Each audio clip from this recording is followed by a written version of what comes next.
Ladies and gentlemen, I must say it gives me great pleasure to see so many of you here this afternoon.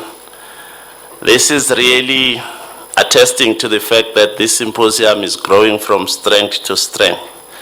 Last year I spoke to Dr. Harris and I said to her, soon we'll have to find a bigger venue. And when I came here, Dr. Harris, and I couldn't find parking, I realized that we are heading there. Dear delegates and guests, it gives me great pleasure to welcome all of you to this fantastic symposium, which, as I've already indicated, has grown from strength to strength over the years. This symposium is the product of an active and productive partnership between Ezemvelo and a number of key academic institutions and non-governmental organizations. Our valued partners in this are the Wildlands Conservation Trust, the University of Zululand, University of KwaZulu-Natal, the Endangered Wildlife Trust, and the Environmental Law Association of South Africa. Ezemvelo and its partners are very pleased to announce that interest in the symposium has continued to grow.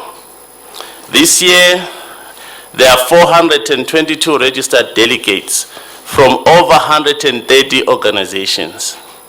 This is 25% up on last year. It is especially heartening that we are joined by more and more of our colleagues from the national departments and other provinces of South Africa. While I'm talking about other provinces of South Africa, I'm very happy to see so many delegates from Limpopo here today. The number of delegates from other African countries as well as other continents is also continuing to grow.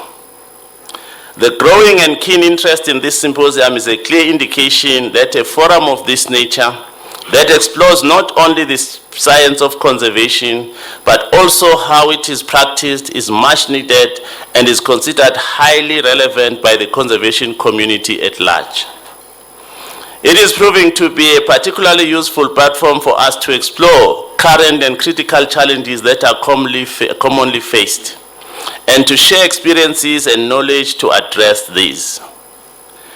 The value of such a platform is enhanced by the diverse mix of types of organizations that are participating, ranging from academics from the universities, managers from conservation agencies, researchers from independent institutions, and specialists from non-governmental organizations.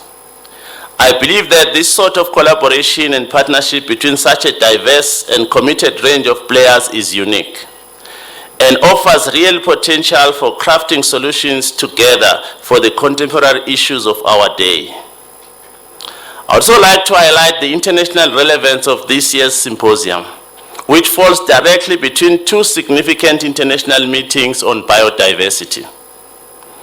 These are the COP12, recently held in South Korea, and Joe Padima knows everything about it, and the upcoming World Parks Congress to be held in Sydney, Australia next week. COP12 represents one of the biggest international gatherings on biodiversity conservation. A key outcome was the agreement of the parties to mobilize resources to ensure the full implementation of the National Biodiversity Strategic Action Plans and the achievement of the Aichi targets by 2020. But another even greater milestone at that was the coming into effect of the Nagoya Protocol on access to genetic resources and the fair and equitable sharing of benefits arising from their utilization on the 13th of October 2014. For this marked a new dispensation for indigenous and local communities, who are in the main the owners and holders of these genetic resources. To mark this era, the first conference acting as meeting of the parties to the Nagoya Protocol. This protocol is popularly known as the COP MOP 1, set on the 14th to the 17th October 2014. The theme of this year's World Parks Conference is Parks, People, Planet, Inspiring Solutions. This is particularly relevant to our symposium and its goals. I am pleased to tell you that Ezemvelo will also be sending delegates to this important meeting and will be able to carry messages from our deliberations here.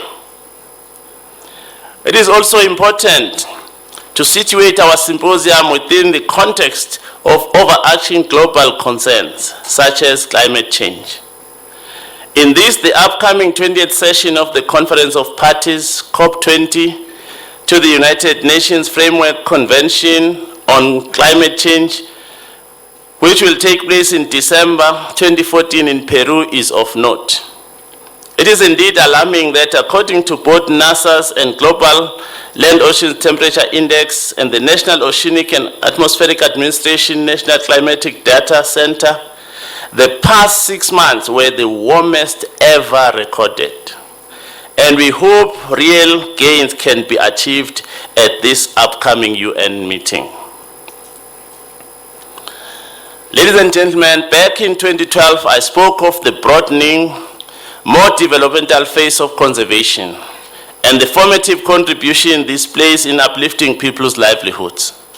I think we've come some way in achieving this. For example, there is an increasing trend for the value of biodiversity and its economic contributions to be given notable considerations in growth and development plans. I am therefore particularly encouraged to see that valuing of natural areas and the ecosystems, services, and green assets that they signify continues to be a major theme of this symposium. I note also that the program for this symposium continues to deliver across a wide spectrum of conservation fields. For example, sessions for topics range from invertebrate species conservation to large mammal ecology, as well as across diverse ecosystems, from mountains to forest to the sea.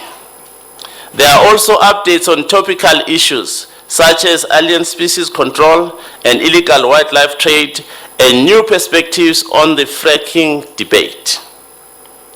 The Friday session on the war on rhino poaching provides an up-to-date status report, and the film premiere of this topic on Wednesday evening will no doubt be of interest to delegates. And here, ladies and gentlemen, this issue is going to be with us for some time to come.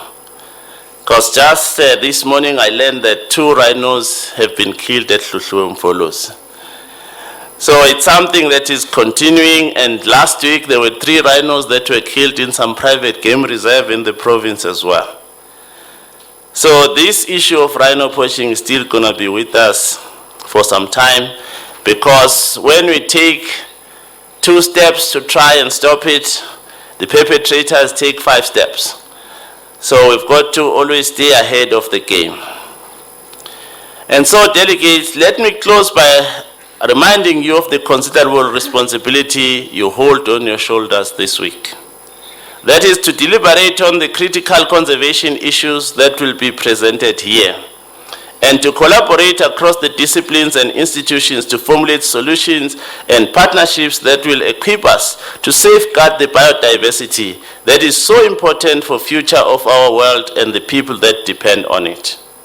I trust that you will find your time at this meeting productive and inspiring, and I look forward to the outcomes and actions that result from your efforts. It is now my pleasure to declare the 2014 Symposium of Contemporary Conservation Practice officially open. Thank you.